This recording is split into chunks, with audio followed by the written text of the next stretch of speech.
fais ce que je veux. Si j'ai envie de l'appeler Franck, je l'appellerai Franck. Bah, s'il répond pas, c'est normal. Tais-toi, Sue Ellen, tu es ivre. Excusez-moi, madame. De toute façon, je vous vois pas, je m'en fous. Etienne, oh, mon patron, tu es encore au lit, t'es encore endormi, ah, pas mais oui, ça tu me l'as déjà dit. C'est pas le prix, c'est le monde d'épouvante.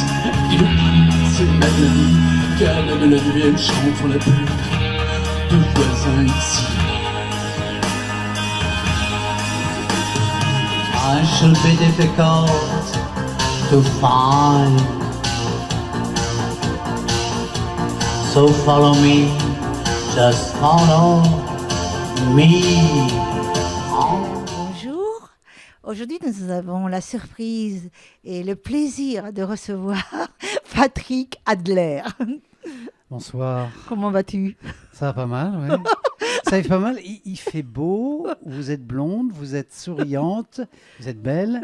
C'est agréable d'avoir une interlocutrice aussi charmante. Comment voulez-vous que je reste sensible? On croirait que vous sortez d'une boîte spéciale parce que vous êtes toutes de cuir vêtues, de noir, avec des dentelles. Et c'est quand même très, très recherché. Hein. Merci. Je veux dire que ça ferait plaisir à DSK. Hein. Je veux dire, DSK, mais moi j'aurais peur de lui, tu sais. Mais non, mais lui, il n'aurait pas peur de vous, en tout cas. Ah non, mais lui, il n'aura pas peur de moi, ça c'est certain. Mais le pauvre vieux, il s'est fait bien avoir quand même. Hein. DSK, je pense que c'est quand même un coup. Par une basketteuse ouais, qui a mis la main au panier. Bien, alors. En fin de compte, il avait quand même toutes les chances. Quel idiot. Quel idiot. Il aurait dû surtout prendre avec une belle femme comme Anne Sinclair. Ah là là. Il a perdu gros. C'est du gâchis, Ouais, mais bon. Il a perdu gros. Et donc, on va parler un petit peu de toi, parce qu'on s'en fout complètement de DSK. Oui, il va où il veut. C'était histoire de faire une ouverture. Il va où il veut, fait ce qu'il veut, on s'en fout. Hein, tous les deux, d'accord. On est loin du Carlton. Oui. Donc, ton parcours est quand même assez spécial, Patrick. Oh, on est passé simplement de la petite estrade à la grande scène. J'étais prof et puis je suis devenu artiste, imitateur, humoriste, chroniqueur, comédien, chanteur. Donc voilà. Mais c'était quelque chose, j'allais dire, qui était peut-être inscrit dans les tables. Parce que, au dire de mes petits camarades de classe de l'époque, de 5e, ils m'avaient dit « Mais c'était évident que tu allais terminer sur scène. » Parce que déjà, je faisais le singe en classe. Comme je n'avais qu'un droit, et c'est ce que j'exprime dans un bouquin qui s'appelle Impair et Passe aux éditions de Sémaphore. Eh bien, comme je suis un enfant battu, tu l'as mis trop, pas assez longtemps sur la caméra. J'avais qu'une chose à faire à la maison, c'est me taire.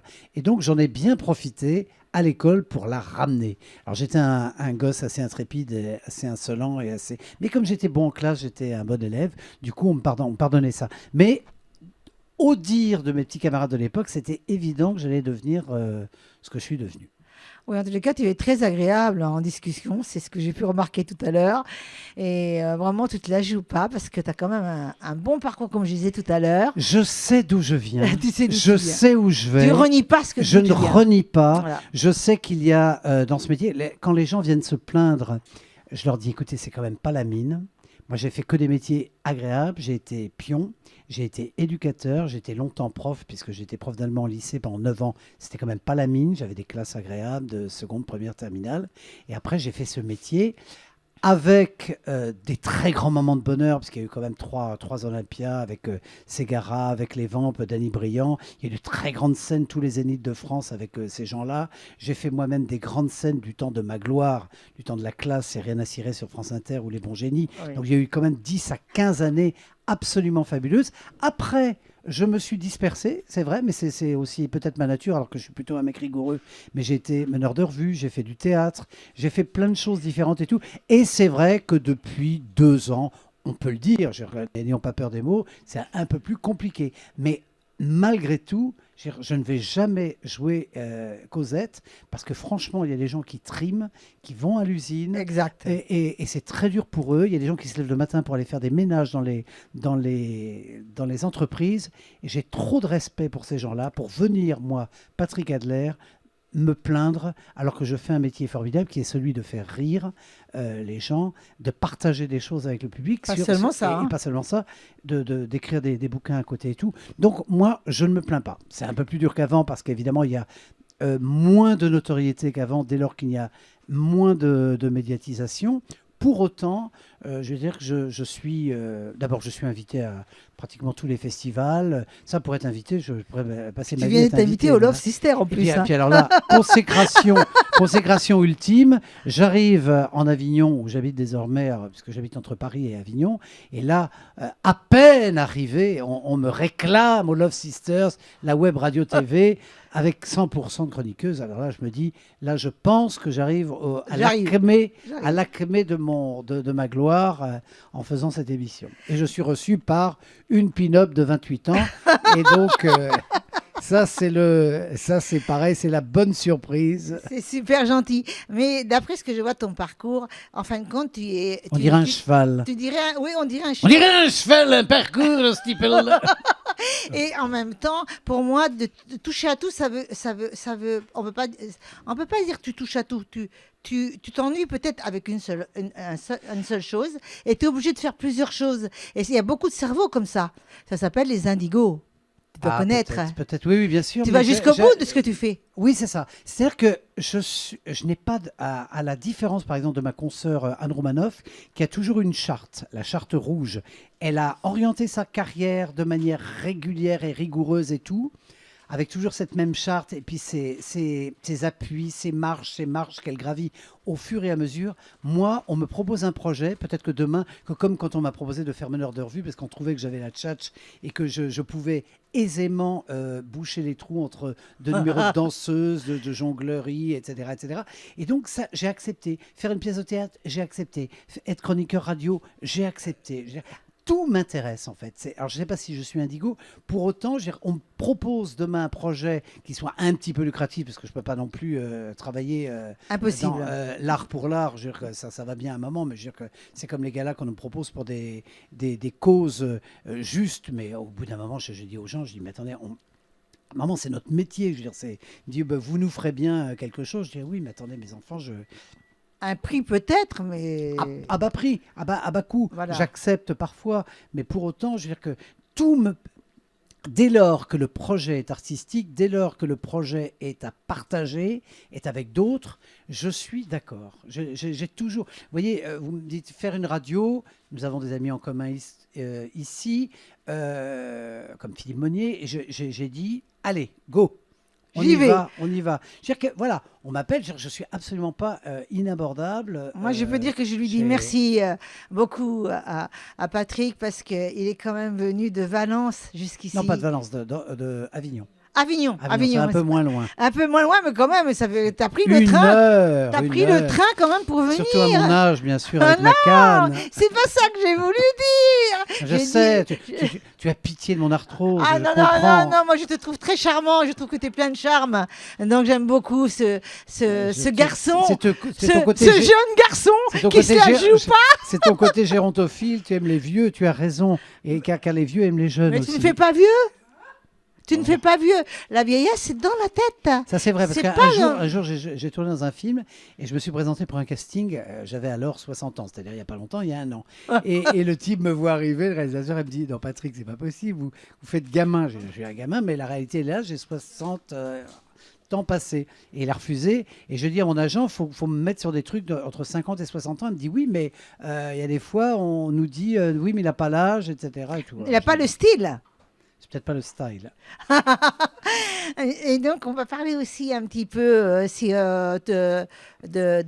sais pas, ce que Michel Drucker, par exemple. Alors, Michel Drucker, ça a été une vraie révélation. Ça a été aussi une toute petite déception, mais très légère. Ça a été une vraie révélation parce que c'est lui qui m'a découvert. Il m'a fait faire ma première télé le 14 février 89, alors que j'étais alors professeur d'allemand dans un lycée parisien. Je lui ai envoyé une bafouille qui apparemment l'a fait rire.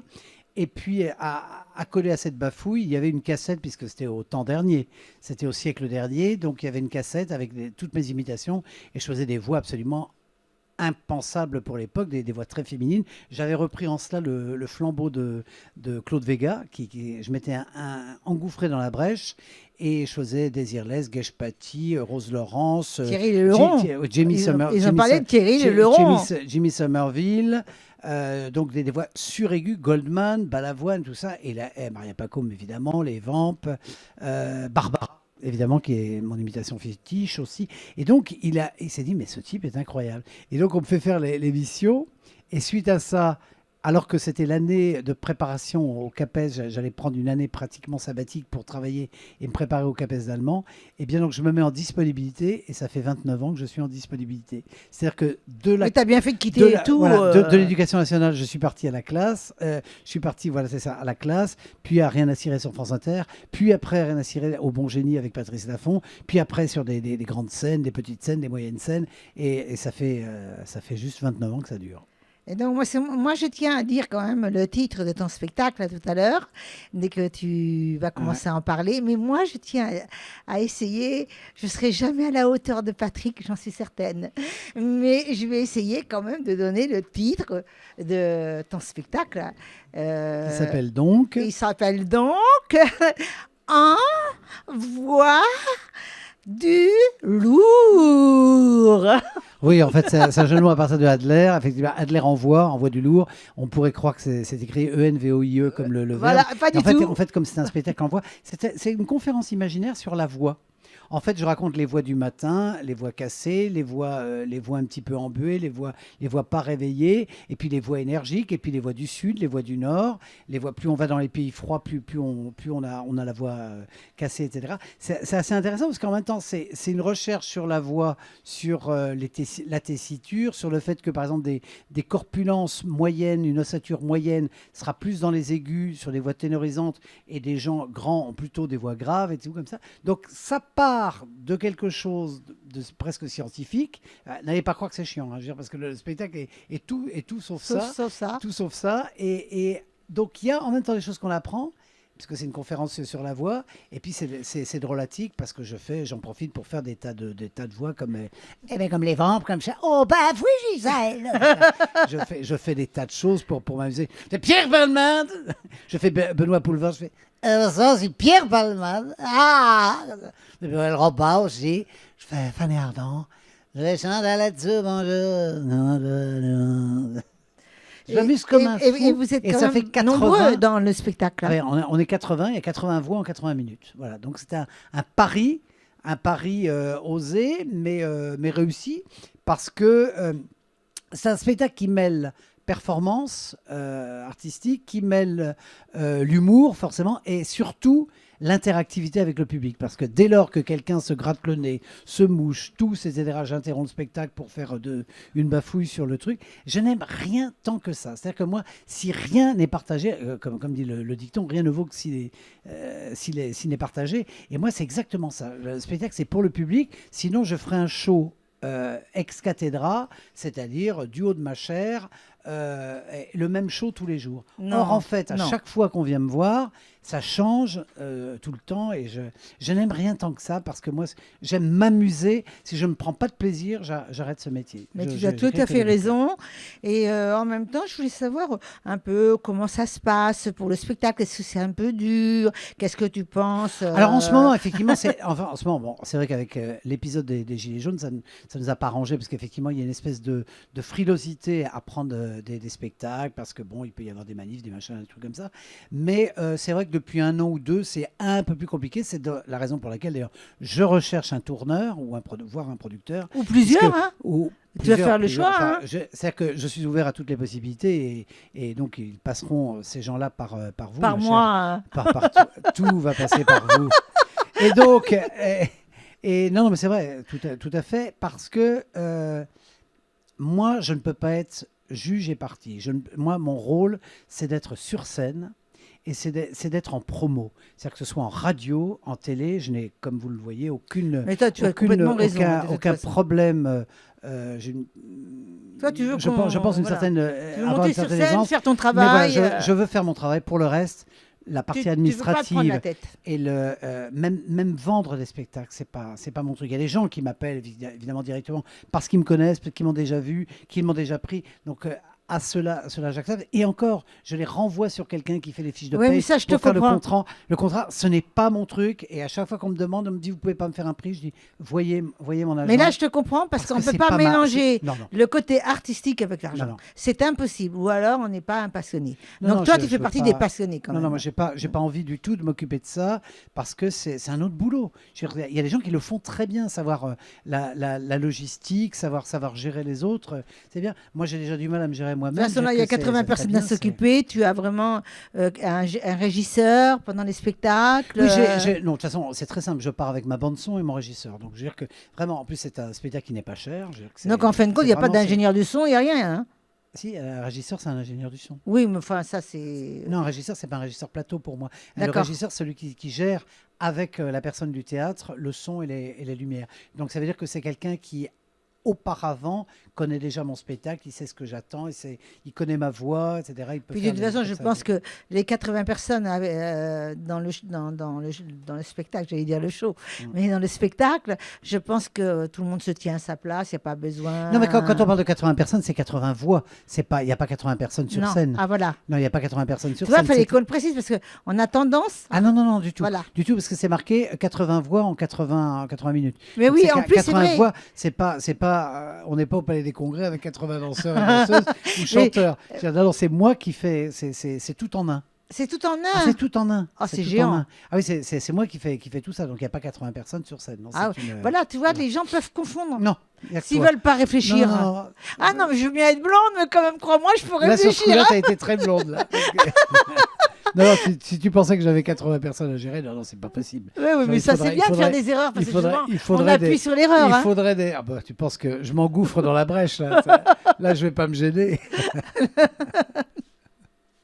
Et donc, sinon, on va redire encore, toi, tu voudrais trouver des tourneurs Non, pour ton voilà, c'est ça, spectacle. je vais trouver quelqu'un qui gère, qui sache gérer les spectacles qui et pas s'investisse. qui s'investisse. C'est ça. Pas forcément d'ailleurs. Pour l'heure, je n'ai pas demandé de producteur. S'il y en a un qui veut produire, évidemment, j'en serais ravi.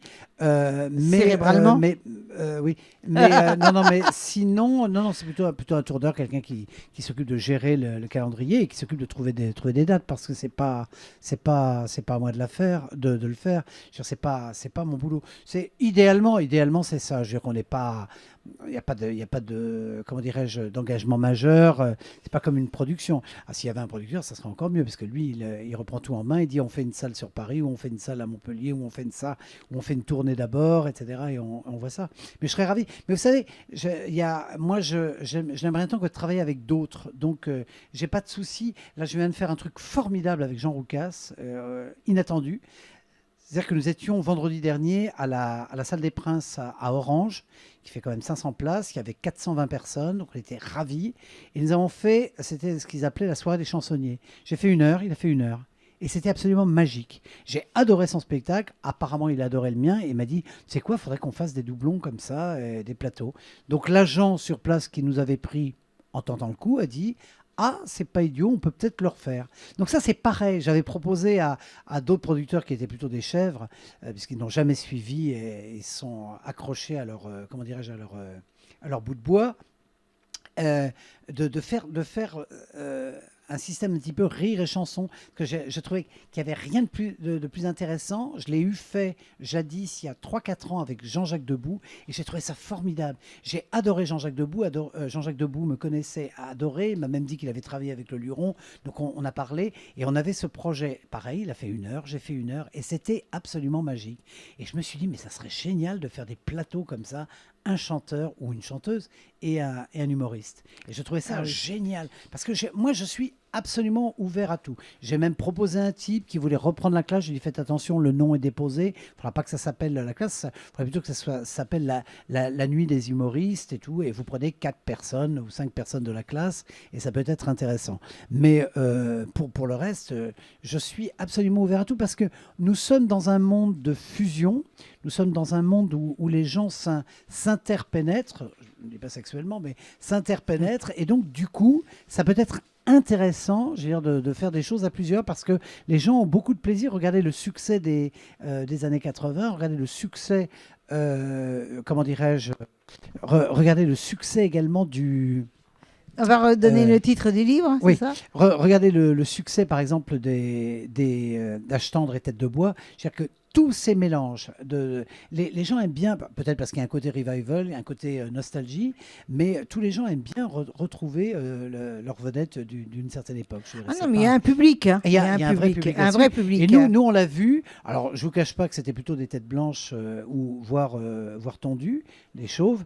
Quand on a fait le spectacle avec Roucas, parce que c'était plus un public de seniors, c'était entre 50 et 80, quoi. Il y avait quelques jeunes, mais bon, sans doute amenés de force par les parents. Mais non, mais sinon, c'était très sympa. Écoute, Patrick, pour moi, tu fais très jeune, donc on s'en fiche. C'est vrai que je dois avoir un petit souci avec ça, parce que j'ai une espèce d'épée de Damoclès au-dessus de ma tête qui n'a cessé de me, comment dirais-je, de me hanter, que je porte avec humour, mais mon père est mort à 63 ans. Il faut dire qu'il était alcoolique, il fumait. Oui, ça va. C'est ce que je raconte dans mon bouquin. Mon grand-père, qui lui n'était pas alcoolique du tout, est mort 2 mois après sa retraite, parce que je crois qu'il n'a pas dû supporter la retraite, il est mort d'une crise cardiaque. Mon autre grand-père, que je n'ai pas connu, est mort à 59 ans. Donc je me dis que le code génétique des mecs est assez faible. Peut-être pas. Tel ou pas.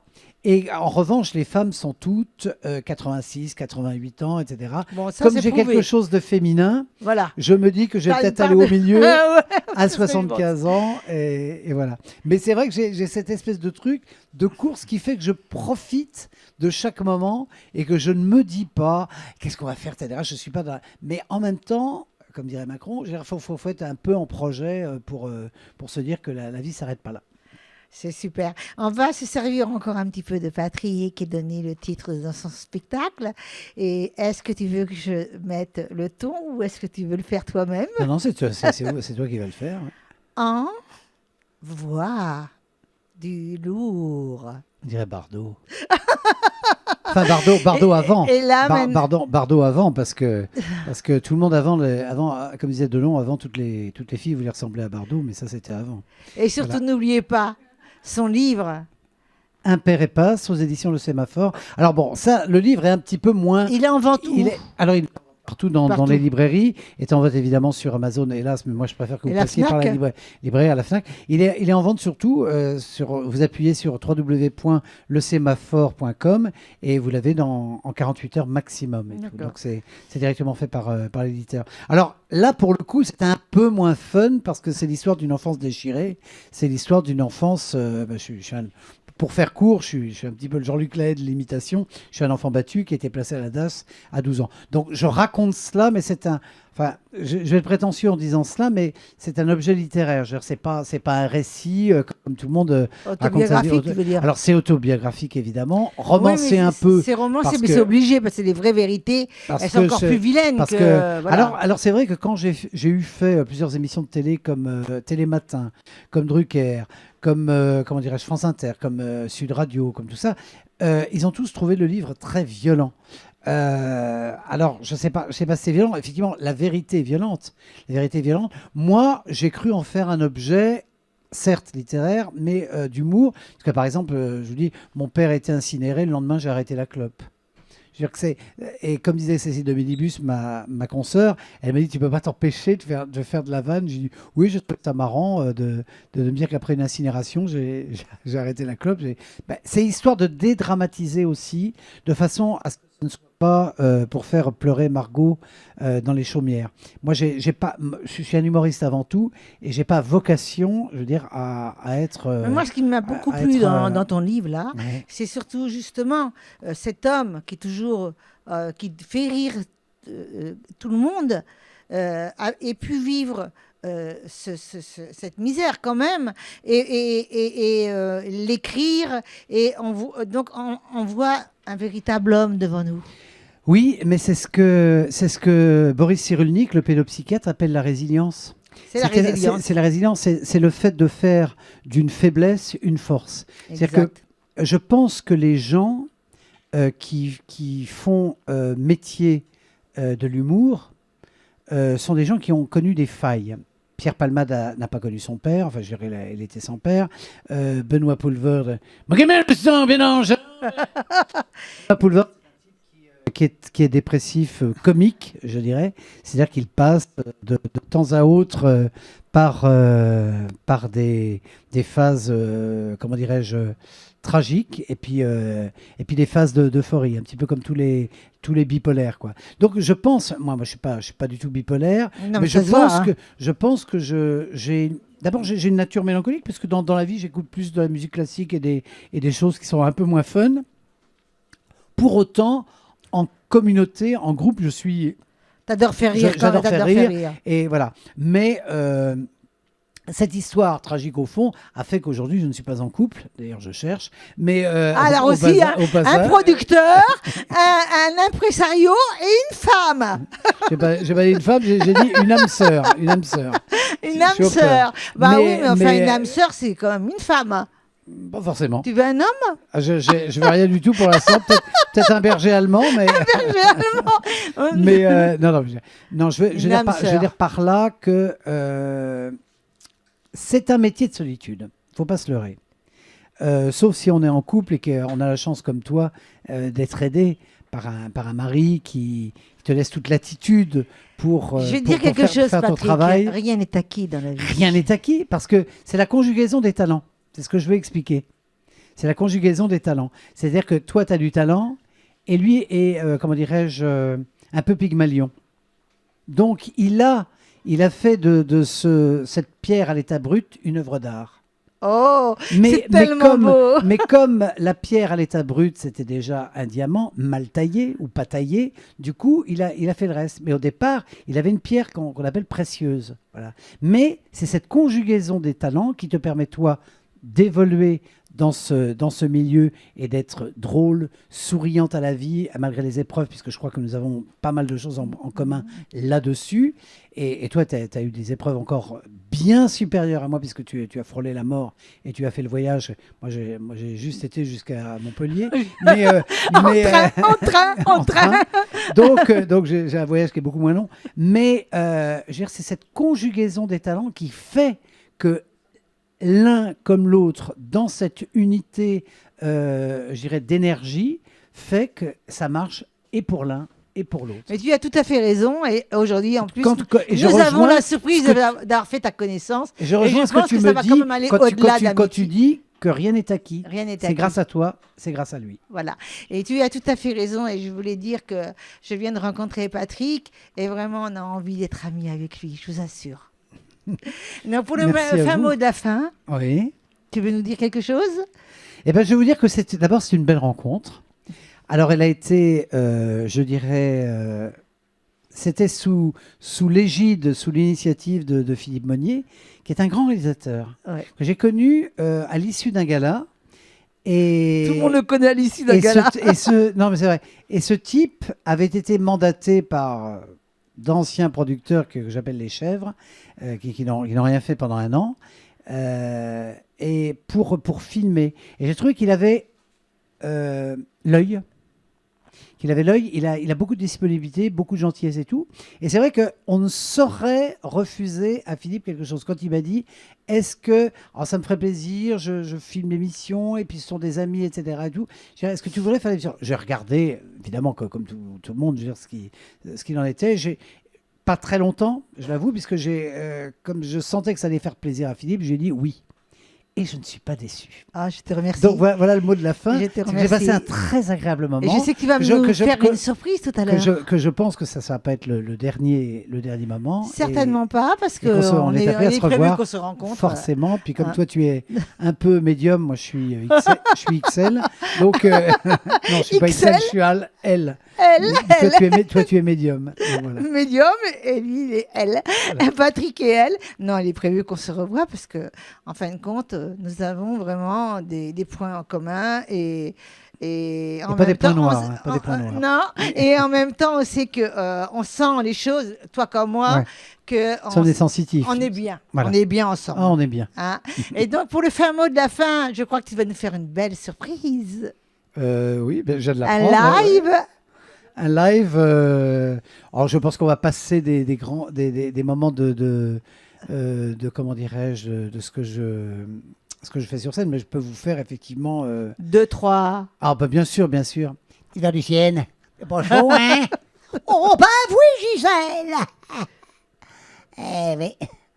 Le nez qui cule et le sang qui coagule. Oh, ben moi, c'est pareil, Gisèle, je suis transit. Les transits, à mon avis, ce serait plutôt le colon, hein? Aïe, aïe, aïe. Quand je pense que tous les après-midi, dans le bois, il y a des femmes avec leur sac à main, je sais pas ce qu'elles peuvent faire comme cueillette. Oh, ben en tout cas, ça peut pas être des érelles, ni des myrtilles, c'est pas la saison. Vous avez raison. À mon avis, ce serait plutôt des groseilles à Macron, hein? Oh, d'un sens, s'il y a du boulot pour tout le monde. Quand vous dites boulot, vous voulez parler de l'arbre? Ben oui, comme dit le dicton, le boulot, c'est la santé. Bravo, bravo, bravo, bravo, bravo. Allez, je vais vous faire pour vous un petit boulevard. Mes gamins, je vous sens bien dans le genre, nous sommes en France chaque année. Nous avons la grande boucle. On appelle également le Tour de France. J'aime ces sportifs aguerris, magnifiques, aux jambes superbes, hélas glabres. Pourquoi se rase-t-il? On est les hommes, on n'est pas des fiottes. Moi, je dis qu'il faut se laisser pousser. Les femmes séparées, vous l'apéritiez, laissez pousser. Arrêtez le maillot, arrêtez le ticket de métro. Laissez pousser, laissez même dépasser. C'est l'hiver, il faut que le poil fume dans la maisonnée. Et si l'aventure devait avoir froid, faites comme les Schtroumpfs, prenez un bonnet. Préférence un bonnet B, C, allez D. Évitez simplement le bonnet M, leur chanteur est mort. Oh, bravo, bravo, cher Patrick. Ce fut un plaisir, vraiment un plaisir C'est un plaisir sincère partagé. de t'avoir. Voilà. Alors, Merci à vous. Tous les deux, on se prend la main et on vous dit, non, on se tient la main, on se salue pas. Garçon féminin, Ah, fille la, la, la, la, la, la, masculine, et on se tient la main. Et on se fait un bisou. Après, ça fait pas bien. Merci à vous. Merci, on vous dit au revoir les Love Sisters. Au revoir, les Love Au revoir Sisters, au Patrick revoir. Adler. Au Et revoir. n'oubliez pas, il cherche un producteur et un Ou un impresario. tourneur, voilà. Ah, tourneur, on dit Tourneur ou impresario, c'est Impresario, pareil. tourneur. Merci à vous. Bye bye. Bye. J'étais simplement venu pour vous le dire. Ma plus belle histoire d'amour, c'est vous.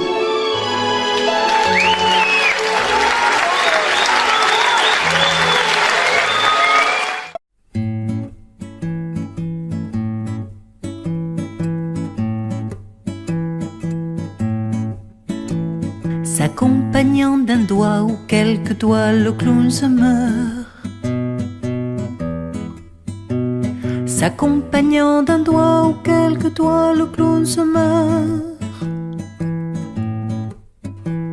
Sur un petit violon, oui, pour quelques spectateurs. Sur un petit violon, oui, pour quelques spectateurs.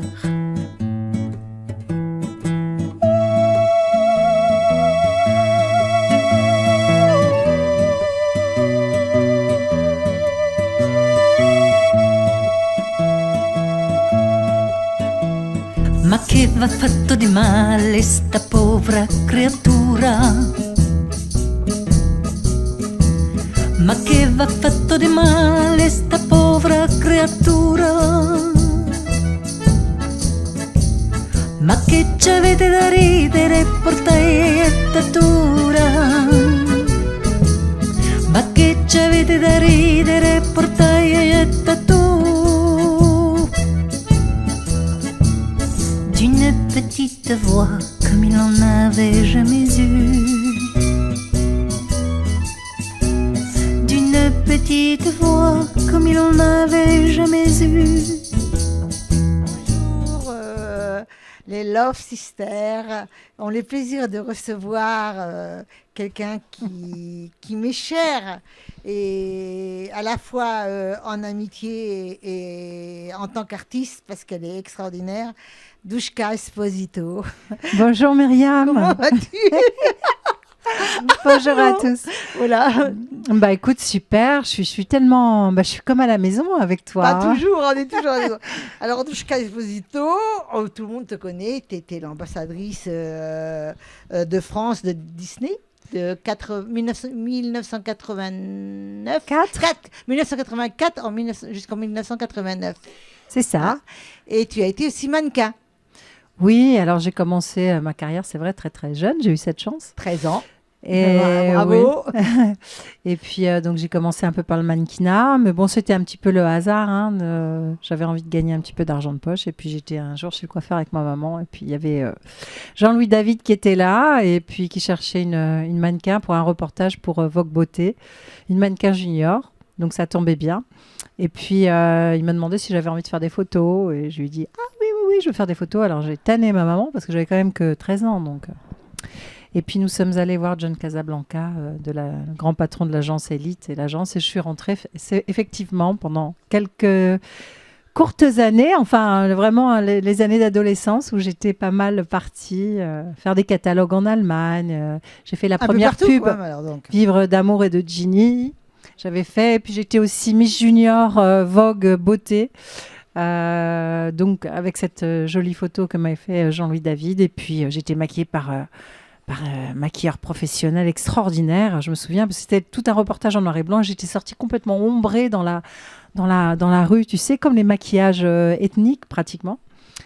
Et puis voilà, après j'ai fait de la musique, parce qu'en fait j'ai commencé par la musique au départ. Oui, parce que tu es musicienne déjà. Hein. Disons que j'ai eu la chance de naître dans une famille. Alors je dis j'ai la chance parce que c'est vrai que ça aide, mais quoique aujourd'hui, je pense que les jeunes, avec les télécrochets et tout ça, ils sont au parfum, et puis Internet, évidemment... ça a complètement démocratisé la musique, mais de mon temps, ça nous donne un coup de vieux. Hein. Ça, de mon temps. Alors de mon temps, c'est vrai que quand tu naissais dans une famille d'artistes ou qui était enclin, en tout cas dans un milieu culturel qui était plutôt ouvert sur les arts et la musique, ça aidait quand même. Donc moi, j'ai eu un grand-père qui était chef d'orchestre, petite, et nous étions, ma sœur et moi... en famille, on était dans les chorales à 4 voix et donc j'ai appris à lire la musique. C'est mon grand-père qui m'a appris à lire la musique. J'ai fait de la flûte pendant 4 ans, de la flûte baroque. Donc en gros, on pourrait dire que tu as été bercée dans le milieu. Oui, je suis artistique. Un peu tombée dedans, voilà. Oui. Tu es née déjà avec une maman dont comédienne. On lui fait vraiment un coucou. Pascal Petit. Maman. Pascal Petit, qui est une femme extraordinaire aussi. Hein. Oui. Ta maman. Oui, elle passe les années comme une plume. Ah oui, ça c'est incroyable. Et ensuite, ton parcours a été dans la chanson. Oui, alors c'est pareil, ça m'est tombé un petit peu dessus comme ça. Parce que moi, je voulais devenir chanteuse lyrique. Parce que justement, j'avais une formation classique, petite et tout ça. Et puis, j'admirais beaucoup. En fait, j'ai eu une révélation quand j'ai rencontré la cantatrice qui avait donné des cours de chant à mon papa, qui m'a demandé ce que je voulais faire plus tard. Et je ne savais pas si je voulais devenir comédienne, danseuse, chanteuse. Je savais que je voulais être artiste, mais je ne savais pas trop encore dans quelle... Enfin, danseuse, ça n'aurait pas été classique, hein, parce que la danse classique, ça se commence de toute petite. Ouais. Et mon père, en l'occurrence, ne voulait pas que je fasse de la danse classique, bizarrement. Alors, je piquais les chaussons de mes cousines qui étaient inscrites au cours de danse et je faisais les pointes comme ça pendant des heures. Parce qu'il ne voulait pas que je devienne... que je prenne conscience de mon physique. Donc, j'étais assez rêveuse, petite fille. Et c'était un choix de sa part, mais c'est peut-être pas plus mal parce que c'est vrai que à l'adolescence, ça m'est très vite tombé dessus, le côté mannequin, se regarder, un petit peu nombrilisé, parce que côté mannequin, forcément, tu regardes ton physique. Donc, c'était pas plus mal, finalement, que j'ai pas commencé par la danse, parce que j'aurais regardé mon physique depuis l'âge de 4 ou 5 ans. Bref, en tout cas, j'ai commencé la musique dans les conservatoires et tout ça, justement, suite à ce rendez-vous avec cette cantatrice, où alors elle me dit, on va essayer, voir comment tu chantes, et puis... Boum, la voix elle est sortie toute seule, j'ai sorti 3 octaves comme ça, c'est sorti comme jamais, tu sais, t'as l'impression que c'est pas toi qui chantes. Oui. Et de ce jour-là, en fait, j'ai toujours su que je voulais être chanteuse. Et alors, du coup, j'ai vraiment eu un engouement très, très fort et une grande passion pour l'opéra à cet âge-là. Et puis, à 18 ans, je voulais me destiner à devenir chanteuse lyrique. Et puis, ma mère n'aimait pas du tout l'opéra. Et mon père n'étant plus de ce monde, alors elle me dit, mais comment parce qu'à l'époque, les cantatrices, elles étaient comme ça, elles trouvaient que j'avais un physique moderne, tout ça, que je ne cadrais pas du tout avec le profil de la future cantatrice. Et elle m'a dit, mais pourquoi, pourquoi tu te destines à ça? Pourquoi tu étais un physique moderne et tout ça? Et puis, voilà. Elle m'a un peu démotivée. Et puis, j'ai abandonné ce rêve pour un petit peu les paillettes du showbiz parce que, on va dire, que j'avais une opportunité de passer un casting. Et je me suis dit, pourquoi pas le musical aussi? Elle a peut-être raison. La danse... la musique un peu à l'américaine et tout ça, parce que je savais donc que Walt Disney recherchait une égérie. Et je me suis présentée au casting, voilà. Et puis, bon, c'est vrai que dans ma famille, il y avait un producteur qui était donc bien introduit chez Disney pour proposer des jeunes filles au grand patron de Disney France et Europe, qui était Armand Bigle à l'époque. Et donc voilà, j'ai passé le casting et j'ai été prise sur quelques jeunes filles qui ont été présentées. Et voilà, ça a démarré comme ça. Ta carrière. Et donc, bon, bah, c'était tellement... tu sais, depuis qu'on était petites, ma sœur et moi, on piquait les talons et les barésilles de maman et on faisait le show ensemble, on chantait, on faisait des petites comédies musicales comme ça ensemble. Donc, ça cadrait aussi avec tout ce que j'avais instinctivement, on va dire. Et puis je me suis dit, Mickey et Donald, c'est un passage et c'est un passeport pour l'international et je ne vais pas m'arrêter là et je ferai autre chose derrière et j'aurai une ouverture internationale. Voilà, c'est comme ça que j'ai commencé. Grâce au mari de Pascal, puis c'est ton beau-père. C'était mon beau-père à l'époque, mais bon, je ne le mets pas trop en avant parce qu'on a l'impression qu'on m'a fait un cadeau. Or, lui, il ne voulait pas du tout travailler avec moi. Parce qu'il disait, mais non, moi je travaille pas en famille, c'est compliqué. Et puis ta fille, alors bon, hein, je le cite, hein, non pas que je me la joue, mais il disait, elle est trop belle, elle est pas assez physique de chanteuse populaire, elle a un physique de mannequin, tout ça, ça marchera jamais. Le français moyen, entre guillemets, il aime la chanteuse populaire, accessible, elle est trop parisienne, fashion et tout ça, ça marchera pas.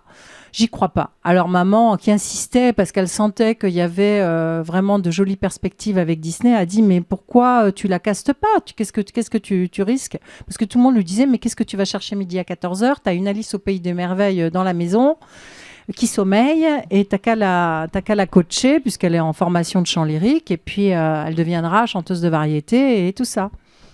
Et donc, il traînait vraiment des pieds, et moi aussi, parce que travailler avec son beau-père, à l'âge de 18 ans, t'as envie d'autre chose, quoi. Hein. Et puis, donc, il m'a quand même mis à l'épreuve, en concurrence avec d'autres filles en studio, et j'ai passé donc un casting au studio Ferber, et j'ai chanté Allons danser avec Mickey de Chantal Goya. Et un titre de Karen Cheryl, je crois, je ne sais plus si c'était La Marche des Machos ou un titre comme ça. Et bon, j'ai fait ça très très bien parce que j'étais faite pour ça, quoi. Et puis j'en avais peut-être envie aussi. Oui, bah tu sais, quand on est jeune et puis qu'on te dit tu vas être du jour au lendemain, tu vas enregistrer des disques, tu vas être sur scène, tu vas avoir des danseurs autour de toi, tu vas passer en télévision et tout ça. Quand tu as le rêve de la... Moi, j'ai toujours voulu être... Alors, pas comme disent les jeunes aujourd'hui, connue. Qu'est-ce que tu veux faire plus tard? Moi, je veux être connue. Je trouve ça génial. Moi aussi. Bon, quand tu veux être artiste et que tu veux rayonner, bon, bah, c'est sûr que c'était pour moi... Mais franchement, si c'était à refaire, je serais peut-être pas passée par un chemin aussi évident, tu vois. Peut-être, mais enfin, est-ce que tu en serais où tu en es aujourd'hui? Ah, je sais pas, Est-ce mais que j'aurais fait un autre chemin. voilà. Ça, c'est sûr que c'était à refaire. Je ne serais pas passée par là. Alors, non pas que je renie ma carrière Disney et la cote de popularité que j'ai aujourd'hui avec les gens, parce que auprès des gens, puisque je veux dire, c'est vrai que encore aujourd'hui, on me dit tout le temps et partout où je vais, et c'est formidable. Je me produis encore sur scène et de plus en plus d'ailleurs avec mes spectacles pour enfants. Et parce que bon, j'ai mené mon aventure d'artiste depuis de longues années. Et c'est vrai qu'il y a 10 ans, je suis revenue un petit peu en me disant, mais je vais remonter sur scène avec mes tubes, puisque c'était vraiment, il y avait un revival des années 80, etc. Et une véritable demande des organisateurs de spectacles et du public. Donc, j'ai décidé de remonter sur scène avec des danseurs, mes mascottes et tout ça. Et c'est toujours, et ça l'était déjà à l'époque, même si je rêvais de jouer au Madonna et au Sandra et tout ça, parce que, bon, moi, même à l'époque, quand j'étais disque d'or, j'allais faire mon jogging avec James Ingram, Kool and the Gang, Madonna, et j'étais là, je bataillais avec mon producteur pour avoir des combinaisons lamées, pour avoir des danseurs blacks à côté, et tout ça. Moi, je voulais la jouer à l'américaine, tu vois, à fond les manettes, un peu comme SB Devotion, Sheila, elle faisait, tu vois, quand elle est revenue à l'époque du disco et tout ça. Oui. Et lui voulait pas parce que j'étais enfermée dans ce personnage de Cole Claudine entre Chantal Goya et Sheila. J'étais entre les deux. Il avait fait un personnage hybride qui fonctionnait très très bien en kilt, et qui était dynamique et tout ça. Et c'est vrai que j'étais complètement originale et unique dans mon style. Ça, c'est vrai, en plus. Donc voilà, donc je renie pas du tout. Douchka. Oui, et puis je te dirais que les gens, ils m'aiment encore aujourd'hui dans ce registre-là. Et quand je suis sur scène, j'ai 20 ans aujourd'hui avec mes danseurs, on s'éclate. Élémentaire, mon cher Valou, nous c'est super, on partage tout. Le rock, les vacances, les movies, une certaine idée de la vie. 1, 2, 3, Mickey, Donald et moi, on t'invite à la Dolce Vita. 1, 2, 3, notre café boum boum, avec toi, ce sera notre première boum. Amazon en café, une dame ni solide ni bancal. Dans ma boîte à chaussures, je suis la reine des fées.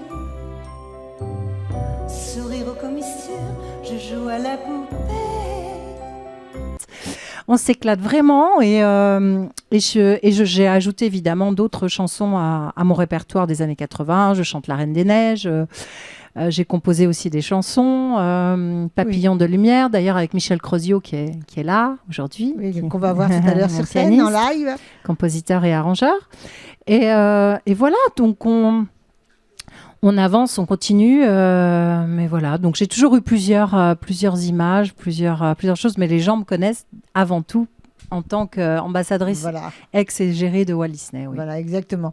Mais enfin, moi qui te suis depuis des années et qui est avec toi depuis des années, tu fais beaucoup de choses artistiques. Tu peux nous en dire un peu plus? Bah, c'est vrai qu'on se connaît bien, Myriam, puisqu'on est amis intimes, je dirais même. Oui. Donc on va pas se vous voyer. Hein. Oh non, on va pas se voyer. Mais oui, parce que je pense que les artistes j'en discutais avec Magloire il y a pas longtemps, puisque je l'ai vu il y a 2 jours. On était ensemble, on a passé le week-end ensemble.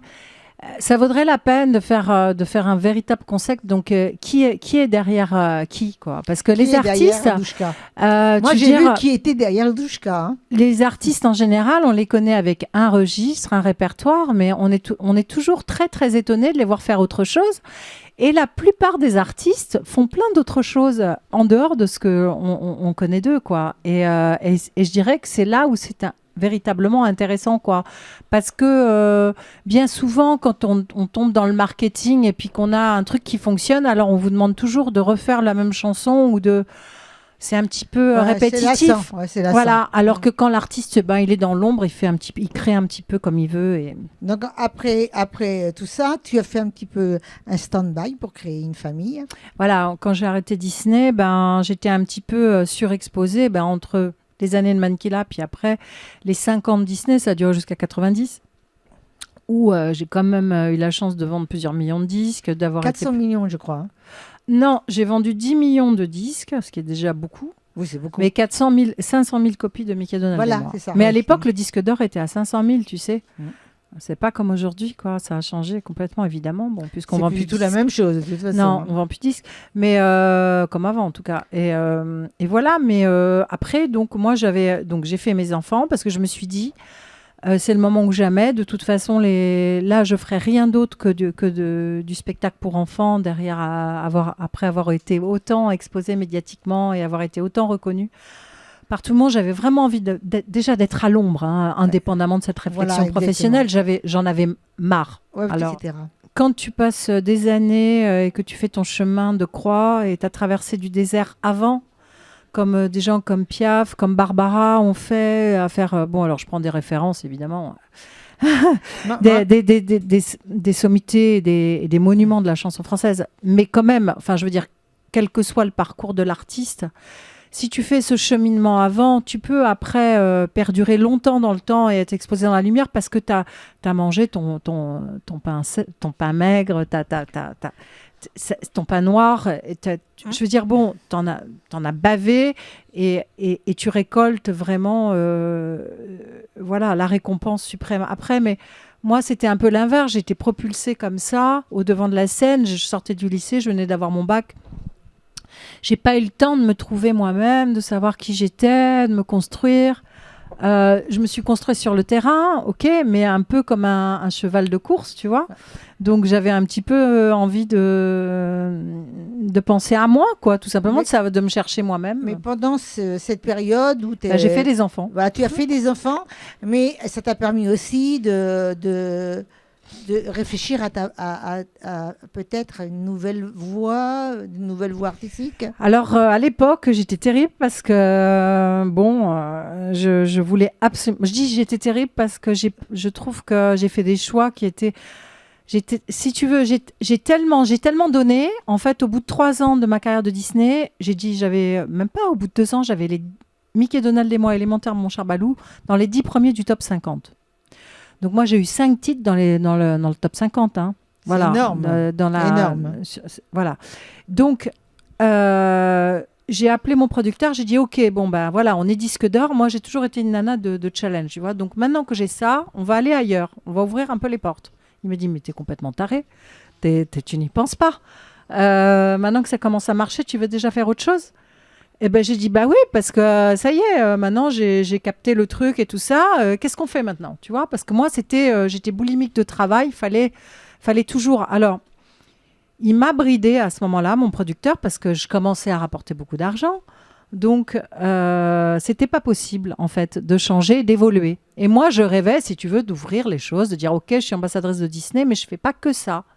Je veux faire du cinéma, je veux faire de la scène, je veux partir au Japon, je veux faire des arrangements ultra modernes. Alors, il essayait de me faire plaisir. Alors, par exemple, tout en gardant la même image et sans toucher à mon image. Ah oui, donc, pas facile, quand même. C'était pas facile. Et donc, je lui disais, j'adore les sons. Tu te souviens de la chanteuse Sandra, qui était superbe. Et j'ai dit, je veux les mêmes sons. Donc, il partait en Allemagne voir les productions, les mêmes producteurs. Donc, j'avais le même son, le même mix, etc. Parfois, il partait à Philadelphie. Enfin, il essayait de me faire plaisir, mais il voulait pas, en termes de marketing, bouger d'un iota. Donc, j'étais devenue un produit marketing. Exactement. Et moi, je suis une enfant de la balle, je suis une artiste, je suis une cavale sauvage. Ma mère, elle m'enfermait à 13 ans pour pas que j'aille voir les garçons. Je sautais par la fenêtre, tu vois. Je veux dire, j'ai toujours été comme ça. J'ai pas été facile à... Et alors là, comme j'avais quand même la conscience professionnelle, j'ai pas bougé. Et au bout de 7 ans, j'ai étouffé et j'ai tout arrêté. Je suis descendue du train en marche. Et j'ai refusé à ce moment-là de signer avec le président de Walt Disney, qui voulait me signer en direct, qui était Pierre Sisman, qui était un homme, le président de CBS. Et j'ai refusé le contrat. Alors ça, c'est une grosse erreur professionnelle, hein, parce que moi, je là, pense, oui. Là, j'ai fait l'erreur qu'il fallait pas que je fasse. Mais bon, enfin, je l'ai faite. Malgré tout, la décision, quand même, tu étais toute seule, quand même. Mais c'est-à-dire qu'on m'avait tellement enfermée dans mon système. Si on m'avait laissé faire un petit peu autre chose, déjà, je pense que j'aurais... Par exemple, je vais te donner un exemple. Parce que l'intérêt de cette interview, c'est finalement de dire des choses qu'on n'a pas tellement entendues. Exactement, dire, hein, de toi. Mais tout ça, tout le parcours, on le connaît. Maintenant, voilà. il y a un nouveau parcours depuis quelques années. Voilà, mais tu vois, déjà même à l'époque, quand Barbelivien il m'a écrit une chanson qui s'appelait Nuit d'été, quand j'ai écouté la chanson, j'ai dit, mais ça, c'est un tube pour Elsa à 1 million de 45 tours. À l'époque, on parlait de 45 tours, hein, il n'y avait pas encore les singles. Et Humbert, mon producteur, Méméiba, qui savait que c'était une très jolie chanson. Sauf que de sortir un douchka avec un slow, c'était juste pas possible. C'était pas envisageable. Moi, j'étais une chanteuse, il fallait que ça bouge, il fallait que ça soit dynamique, que je danse, etc. C'était la banane, le sourire et tout ça. Là, c'était une chanson un peu qui faisait rêver. Je te dis à la Elsa, comme T'en vas pas. Tu te souviens de la chanson d'Elsa ? Ouais. Magnifique chanson. Je vais chez Bernard Estardi, qui a le micro de Jacques Brel, qui est un micro qui vaut 50 000 euros. Je n'ai jamais eu une aussi belle prise de voix de toute ma carrière. Un son, mais incomparable. C'est un diamant. Il y a ce micro et les autres. C'est... je sais plus, je suis pas très technique, mais si on demandait à un ingénieur du son, il nous dirait tout de suite. C'est le Heinemann, je sais plus quel numéro. Bon, enfin, c'est un micro à 50 000 euros. C'est une pure merveille. C'est presque le plus grand, quoi. Oui, bah, c'est U2, enfin Voilà. toutes les stars enregistrent avec ce micro-là, Céline Dion et tout ça. Et quand j'ai fait ça, j'avais le frisson en chantant tellement c'était beau, tellement j'entendais le tube passer sur... je m'entendais passer à la radio avec ce que j'entendais dans le casque et j'ai dit ça, c'est 1 million de 45 tours. Et ben je suis sûre, alors on va pas réécrire l'histoire, que si c'était sorti juste ma voix avec l'arrangement, on aurait été disque de platine. Sauf que comme ça rentrait pas dans le concept de Douchka avec les personnages de Disney, c'était une chanson, une jolie chanson, mais il n'y avait pas l'évocation à Walt Disney. Alors, ça n'a pas été un single, ça a été un titre d'album. Et comme moi, systématiquement, à chaque fois que je chantais, on me mettait 4 costas, c'est-à-dire les choristes top niveau des années 80, Francine, ils étaient 2 filles et 2 garçons sur la voix. Donc voilà. Et du coup, ça n'avait plus rien à voir à l'arrivée. Et la magie, elle n'était plus là. Et c'est devenu un titre d'album. Et puis voilà, quoi. C'était pas du tout. Alors après, quand je me suis arrêtée, donc j'ai pris le contre-pied de tout ça. J'avais eu mes enfants. Et j'ai dit maintenant, je veux vraiment réaliser mes rêves. Et donc, j'ai cherché à me réaliser en tant qu'auteur et faire de la pop. Et là, j'ai rencontré Francis Lalanne. Ça a été une rencontre assez longue. Hein. On n'a peut-être pas le temps de raconter tout ça. Bah, tu racontes et après, je te couperai un petit peu pour qu'on puisse... Je t'avais dit que tu n'aurais pas beaucoup de questions, Myriam. Non, mais je vais te couper, t'inquiète, vas-y. Et donc, je voudrais... moi, je t'ai entendu chanter et là, tu as changé un petit peu. Tu continues toujours tes spectacles.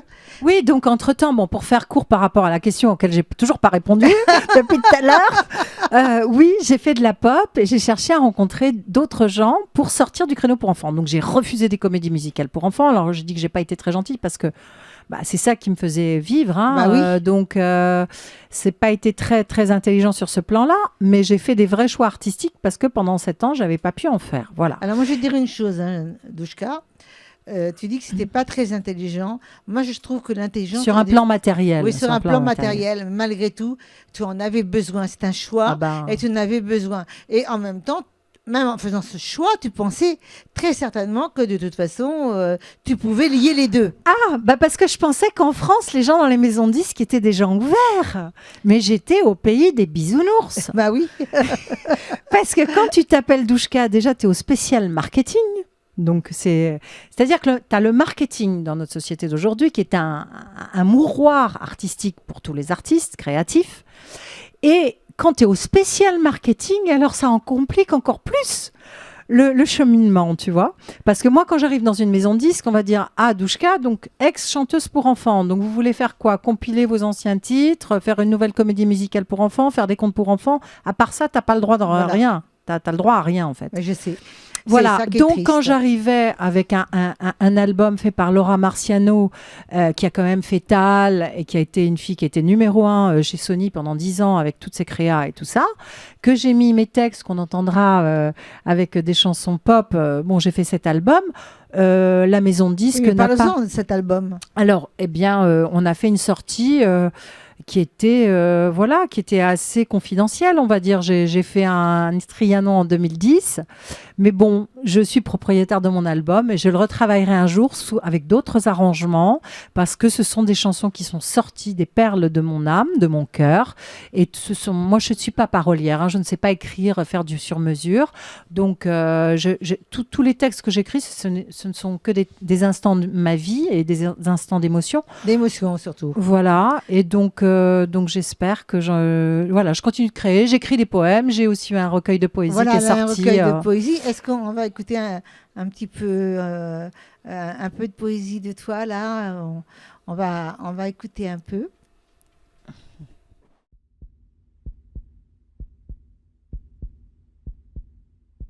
Est-il écrit qu'il faut mourir pour mûrir. Si cette nuit j'ai pleuré ta terre, si ce soir ma raison est ton enfer, de tes mots qui cognent et qui claquent, de l'overdose, du blues, ça craque.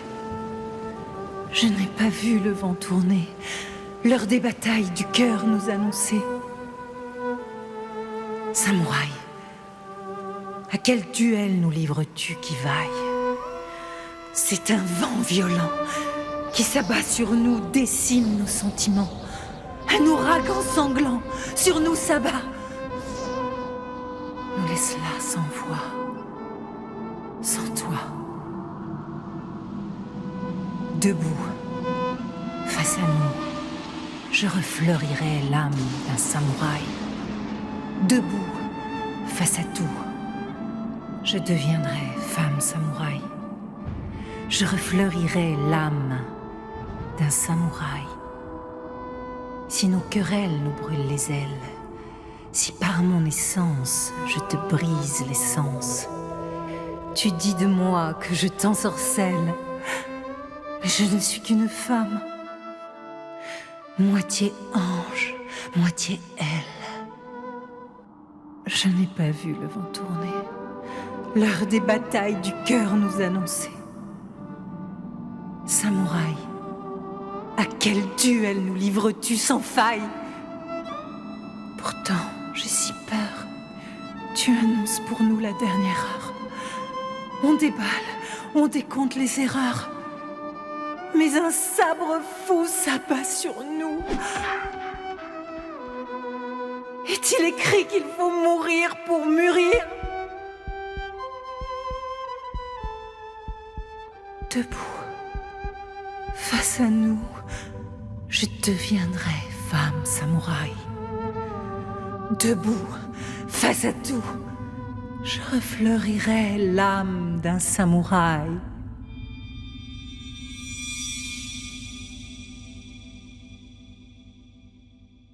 Eh ben écoute, bravo Douchka, c'est super d'entendre Oui, tu vois, ces comme quoi, poèmes au départ, c'est une chanson. que je connais d'ailleurs. Et voilà, donc, comme quoi un texte, on peut le dire et on peut le chanter.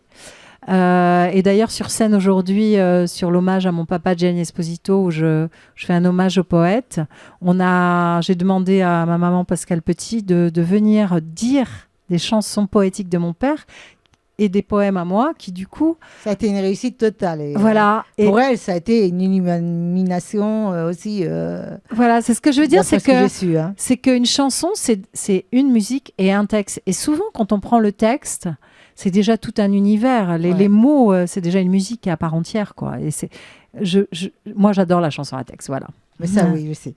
Et on va aussi voir justement un extrait de... Je crois que tu as prévu un live.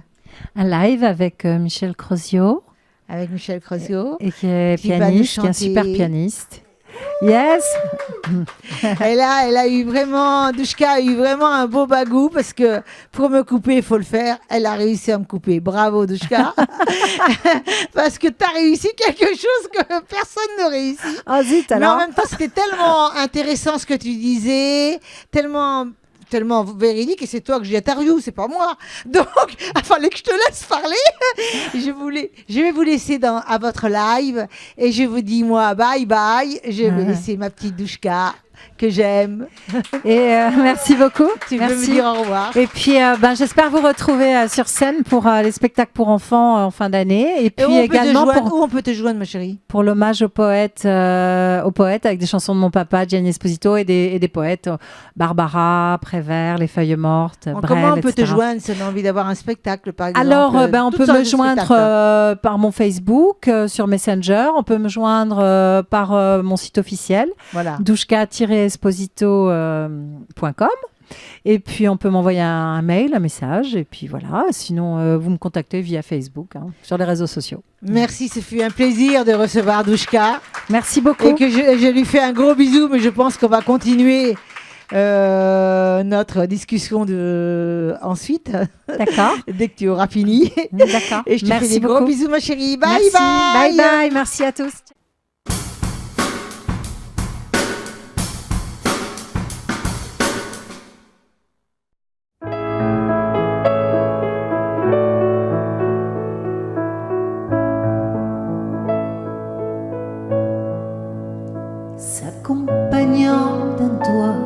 quelques doigts le clown se meurt,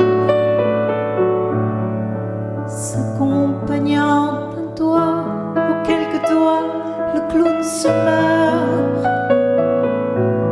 sur un petit violon et pour quelques spectateurs, sur un petit violon et pour quelques spectateurs.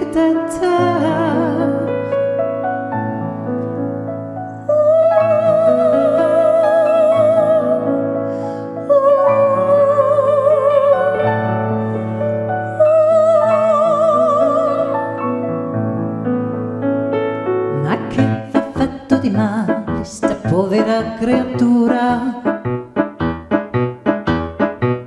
Ma che va fatto di male sta povera creatura? Ma che ci avete da ridere per tagliatura? Ma che ci avete da ridere per tagliatura? D'une petite voix comme il n'en avait jamais eu, d'une petite voix comme il n'en avait jamais eu. Il parle de l'amour et de la joie sans être cru. Il parle de l'amour et de la joie sans être cru.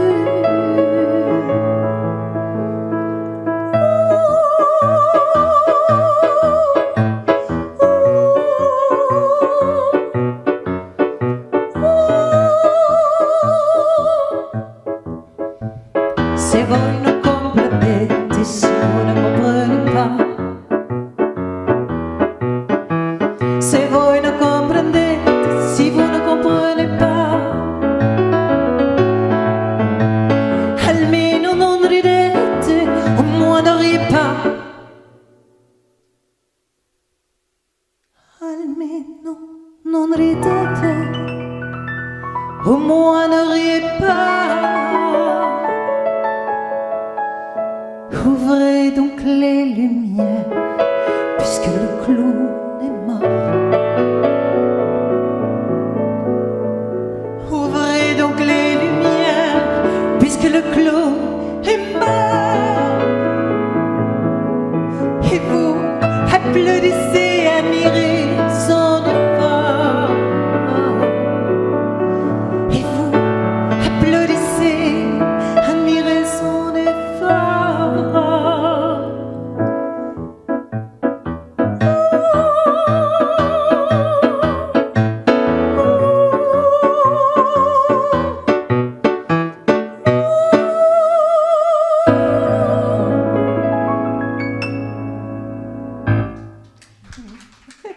Michel Crozio.